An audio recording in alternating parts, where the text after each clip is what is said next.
और आज हमारा विशेष सत्र है वेदारंभ संस्कार के बारे में। आपको मैं पहले से ही बताता आया हूँ कि हमारे यहाँ प्रत्येक संस्कार की अपनी अपनी महिमा है और उस महिमा में भी जनेयु संस्कार की विशेष महिमा है। और जनेयु संस्कार के बाद ही वो बालक, उसमें पात्रता आती है कि वो वेदारंभ शुरू करे, जिसको अक्षरारंभ संस्कार भी कहते हैं और जिसको पाटी पूजन संस्कार भी कहते हैं। अब अक्षरारंभ संस्कार माने क्या? माने हम जिस दिन लिखना शुरू करते हैं, पढ़ना लिखना शुरू करते हैं, वो दिन। आजकल अभी आधुनिकता से भरा युग है, मैकाले की शिक्षण पद्धति है, तो गुरुकुल ख़त्म हो गए। तो ये गुरुकुल जब जिस काल में थे उस समय ये 16 संस्कारों में से जब 8-9 संस्कार हो जाते थे और 10वां संस्कार 5 वर्ष की उम्र में या 8 वर्ष की उम्र में जब होता था, उस समय बालक को उपनयन संस्कार के साथ ही गुरुकुल भेज दिया जाता था। और गुरुकुल में फिर ये वेदाध्ययन संस्कार, ये अक्षरारंभ संस्कार शुरू होता था, वेदारंभ संस्कार शुरू होता था। तो ये भी शुरू होने के दिन थे, वार थे, मास थे, तिथि थी, नक्षत्र थे, शुभ नक्षत्र, शुभ वार, शुभ तिथि, शुभ योग देखकर फिर पढ़ना या पढ़ाना शुरू किया जाता था। लेकिन आजकल संस्कारों के अभाव में हमने उन योग को छोड़ दिया, उन तिथियों को छोड़ दिया। बस आजकल हमें उन शिक्षण संस्थाओं के भरोसे रहना पड़ता है कि वो कौन से दिन स्कूल शुरू कर रहे हैं और उस दिन हमको हमारे बच्चे को वहाँ भर्ती करना है, एडमिशन उसमें लेना है।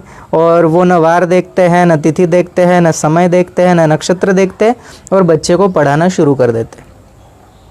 आगे बहुत सी बातें आएगी। आइए तो आज हम शुरू करते हैं ये वेदारंभ संस्कार, वेदाध्ययन संस्कार।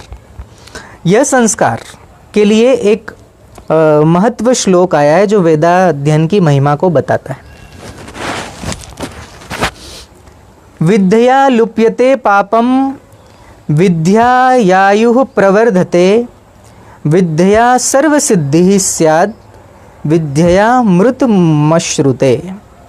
माने वेद विद्या के अध्ययन से सारे पापों का लोप हो जाता है। माने किसी भी प्रकार का कोई पाप नहीं रहता, सारे पाप समाप्त हो जाते हैं। आयुष्य की वृद्धि होती है, समस्त सिद्धियां प्राप्त होती है, यहाँ तक कि उनके समक्ष अमृत रस अक्षय पान के रूप में सदैव उपलब्ध हो जाता है। जिनके पास विद्या है, जिनके पास वेदों का ज्ञान है, जिनके पास वेदों के ज्ञान के साथ साथ जीवन जीने की कला है, जिसके पास वेदों का ज्ञान होगा वो अपने आप जीवन जीना सीख जाएगा। वो सुख में सुखी, दुख में दुखी नहीं होगा। वो सुख और दुख में बिल्कुल समता में रहेगा। ठंडी और गर्मी आदि ऋतुओं में भी वो विचलित नहीं होगा। वो सब कुछ सहन करने वाला होगा।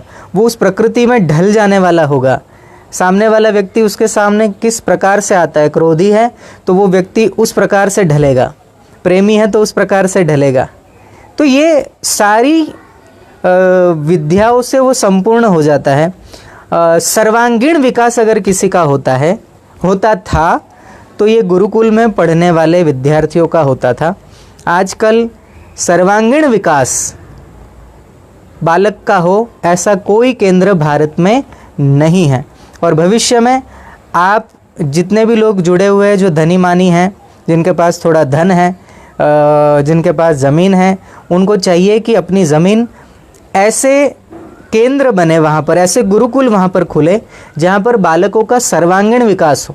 माने वो बालक को जंगल में भी अगर अकेले डाल दिया जाए तो उसको जंगल में भी कैसे रहना है वो विद्या उसे आती हो, वो जानकारी उसके पास हो, वो वहाँ भी सर्वाइव कर सके, ऐसा वो बालक बन जाए। उसके सामने शस्त्र रखो तो प्रत्येक शस्त्र चलाना वो सीखे। उसके सामने गायन वादन आदि का उसे मौका मिल जाए तो उसमें वो पीछे ना हो जाएगा, अरे हमको तो बजाना नहीं आता, अरे हमको तो गाना नहीं आता। नहीं, वो प्रत्येक कला में वो विकसित हो जाए, उन्नत हो जाए। आप कहोगे गुरुजी कैसी बात कर रहे हो, जो चित्रकार होगा वो शस्त्र कैसे उठाएगा? जो शस्त्र चलाएगा वो गायन वादन कैसे करेगा? अरे हमारे गुरुकुल के बालक संपूर्ण विद्याओं में पारंगत होते थे। हाँ, उनके अंदर एक विशेष गुण, एक विशेष उनकी रुचि होती थी, वो उस विद्या में निपुण हो जाते थे, लेकिन दूसरी विद्या से अनभिज्ञ नहीं रहते थे। वो सारी विद्याएं वो सीख पाते थे। उसका उदाहरण, उसका इतिहास हमारे शास्त्रों में गुरुकुल शिक्षा पद्धति जो थी उसके माध्यम से मिलता है। अब देखिए, ये संस्कार कब किया जाना चाहिए उस विषय में क्या कहा गया है। वृत्त चौल कर्मा लिपिम संख्यान चोपयुंजति, माने इसे जन्म के 5वें वर्ष में किया जाना चाहिए। लगभग 5 वर्ष की जब बालक की आयु हो जाती है तब उसकी बुद्धि परिपक्व होती है। वो लगभग सब कुछ समझने लग जाता है, क्या अच्छा क्या बुरा, कौन हमारे हित में है कौन नहीं है। वो 5 वर्ष के लगभग उम्र में उस बालक का जो बुद्धि है वो परिपक्व हो जाती है, और इस अवस्था में अगर वो विद्यारंभ आरंभ करता है तो उस बालक के मन मस्तिष्क पर अमिट प्रभाव पड़ता है। आपने देखा होगा, आपकी उम्र 5, 6, 7 साल की जब होगी, उन दिनों में जो कुछ भी आपने सीखा होगा वो मृत्यु पर्यंत आपको याद रहता है। लेकिन जो विद्या हमने 5 साल से कम उम्र में सीखी है उसका लोप हो जाता है। आजकल माता पिताओं का बहुत वो मन होता है कि हम बच्चों को जल्दी से पढ़ने लिखने में डाल दें, तो 2 साल के 2.5 साल के बच्चों को भी वो नर्सरी में भेजना शुरू कर देते। अरे वो छोटा सा बच्चा है, उसको आप पेन पकड़ना सिखाओगे, उस समय उंगलियां कोमल है, हड्डियां परिपक्व नहीं हुई, बुद्धि परिपक्व नहीं हुई, लेकिन आप जोर ज़बरदस्ती स्कूल भेज देंगे और वहाँ पर उनको बिठाकर ज़बरदस्ती उनसे लिखवाया जाएगा तो कई बच्चों की उंगलियां टेढ़ी हो जाती है। ये हमने देखा है पेन पकड़ के। तो क्यों जुल्म ढा रहे हो बच्चों पे? हमारे शास्त्र कहते हैं कि बालक 5 वर्ष का हो जाए तभी उसकी बुद्धि परिपक्व होती है, समझने में सक्षम होती है, और उस समय 5 वर्ष की उम्र से अगर उनका अध्ययन आदि शुरू होता है, उनको गुरुकुल में डालते हो, स्कूल में डालते हो, तो अधिक उसकी बुद्धि विकसित होती है और ग्रहण शक्ति, उसमें ग्रास्पिंग पावर बढ़ता है और उसकी धारणा शक्ति बढ़ती है, उसको समझने की योग्यता प्राप्त हो जाती है। लेकिन हम बहुत छोटी उम्र में बच्चों को 2.5 साल की उम्र में, 3 साल की उम्र में स्कूल भेजना शुरू कर देते हैं, और वो परिणाम आपको नहीं पता चलता, उस बालक के मन मस्तिष्क को विकृत कर देती है वो पढ़ाई, और फिर भविष्य में उसका मन पढ़ाई में नहीं लगता, कितना भी पढ़े लेकिन याद नहीं रहता, क्योंकि ज्ञान तंतु कमज़ोर हो गए। जिस उम्र में उसे हंसना चाहिए था, खेलना चाहिए था, माता पिता के साथ हृदय से संबंध जुड़ना चाहिए था, परिवार के अन्य सदस्यों के साथ उस बालक का हृदय से संबंध जुड़ना चाहिए था, वहाँ आपने अध्ययन का अतिरिक्त बोझ डाल दिया, तो वो बालक माता पिता परिवार से भी दूर हो गया। पढ़ाई का इतना जोर दबाव पड़ा बुद्धि पर कि उसका वो पूरा दिमाग काम करना बंद कर दिया। तो 5 वर्ष की उम्र के बाद ही हम बच्चों को पढ़ाएं। आगे जानते हैं। अब यहाँ बताते हैं कि विद्या आरंभ कब करें, माने बच्चों को सरल भाषा में आजकल की, कि बच्चों को स्कूल में कब भेजें, बच्चों को किस उम्र में स्कूल भेजना चाहिए, गुरुकुल भेजना चाहिए, उस विषय में ऋषि कहते हैं कि यह संस्कार हरिशयनी एकादशी से पहले कर देना चाहिए। माने चतुर्मास में यह संस्कार न करे, स्कूल में न भेजे। हरिशयनी माने देवशयनी एकादशी जो होती है उसके 4 महीने चतुर्मास में आरंभ इनका वेदा अध्ययन आरंभ नहीं करना चाहिए। उस विषय पर एक श्लोक है, वो श्लोक ये कहता है, अक्षरः स्वीकृति ही प्रोक्ता प्राप्ते पंच महायनय उत्तरायणगे सूर्ये कुंभमासं विवर्जयेत् पूर्वपक्षः शुभ प्रोक्तः कृष्णे चान्त्यंत्रिकं विना।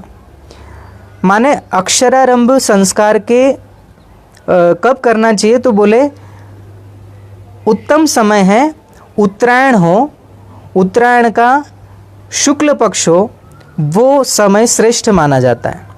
उसमें कुंभ को छोड़कर मकर से मिथुन तक के 5 महीने इसके लिए शुभ कहे गए।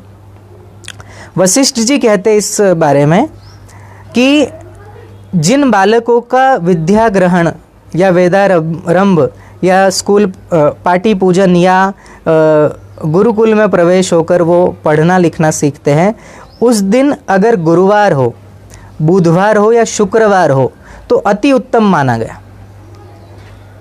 बुधवार, गुरुवार, शुक्रवार ये अति उत्तम है। रविवार, सोमवार मध्यम है। और शनिवार और मंगलवार को अगर आप बच्चे का अध्ययन आदि शुरू करते हैं तो ये शास्त्रों में निषिद्ध बताया गया है, नहीं करना चाहिए। इससे बालकों की पढ़ाई लिखाई पर बहुत असर होता है, उसे याद नहीं रहता। तो हमारे यहाँ तो वार भी बताए हुए, आगे मैं तिथि भी बताऊँगा। तो इन वारों में बुधवार, गुरुवार और शुक्रवार, ये 3 वारों में अगर बालक पढ़ना शुरू करते हैं तो उत्तम कोटि के वो विद्यार्थी बनेंगे। और रविवार और सोमवार को अगर आरंभ करते हैं पढ़ना लिखना तो वो मध्यम कोटि के बनेंगे। और शनिवार और मंगलवार को जो आरंभ करते हैं वो निकृष्ट होते हैं, उनको याद नहीं रहेगा, मन नहीं लगेगा, जाएंगे तो स्कूलों में लेकिन बंक मार के छुट्टी देकर अन्यत्र घूमते रहेंगे। तो इन वारों का ध्यान रखें। प्राचीन काल में देखो ऋषियों ने छोटी से छोटी बातों पर भी ध्यान रखा था और तिथि का, वार का भी ज्ञान दिया। तिथि बता रहा हूँ, प्रतिपदा, षष्ठी, अष्टमी, पूर्णिमा तथा रिक्ता तिथियों को यह वेदाध्ययन संस्कार वर्जित माना है, इन तिथियों में नहीं करना है। अगर आपको शुरू ही करना है तो उसमें एक गलग्राही तिथि भी कही, वो भी मना है। गलग्राही तिथियाँ है प्रतिपदा, चतुर्थी, सप्तमी, अष्टमी, नवमी, त्रयोदशी, चतुर्दशी और पूर्णिमा, ये गलग्रही तिथि है, इसमें भी नहीं करना है। तो शुभ तिथि कौन सी है? शुभ तिथियाँ है तृतीया, पंचमी, दशमी, एकादशी और द्वादशी, ये 6 तिथियाँ हैं। 5 तिथियाँ हैं, त्रयोदशी, पंचमी, दशमी, एकादशी और द्वादशी।